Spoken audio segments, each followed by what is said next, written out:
part dels 62 anys que porta a Londres, internacionalment sempre ha funcionat molt bé.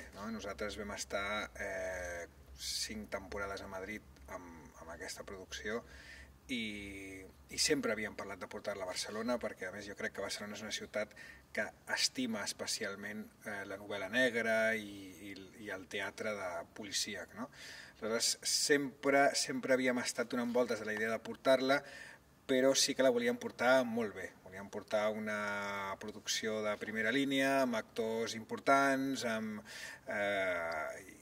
i el moment ha arribat ara.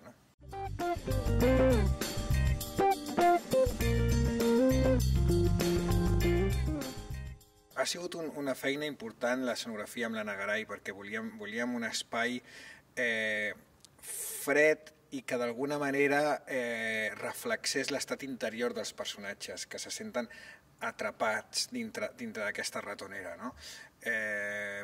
També, per exemple, tenim coses com tenim un gran finestral on es veu la neu, que sempre sentim parlar a la funció, però és de les úniques produccions que jo conec que realment es veu l'exterior amb neu i tens la sensació que realment aquests personatges estan atrapats.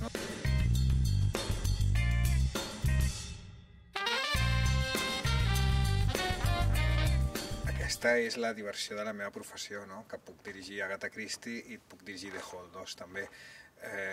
Jo crec que seria per mi molt frustrant i acabaria avorrint-me molt si sempre fes el mateix. Jo estic disfrutant molt l'obra d'Agatha Christie que estic dirigint ara precisament perquè fa uns mesos el meu projecte vital era The Hall, un show totalment diferent, amb gent amb pilotes volant. Aleshores, això fa que ara, quan vaig a Agatha Christie, disfruti més perquè vinc d'una cosa molt diferent.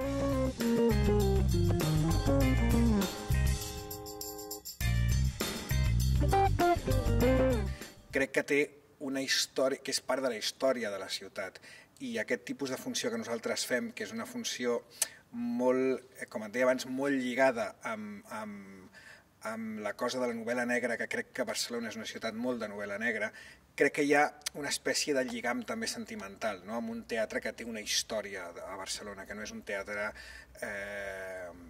nou, ni és un teatre, diguéssim, sense història. És un teatre que té una sonoritat molt bona. Sí, jo estic parlant ara aquí i segur que a dalt em senten. Jo estava sentint fa un moment a la senyora de neteja perfectament. És un teatre que té una caixa acústica impressionant.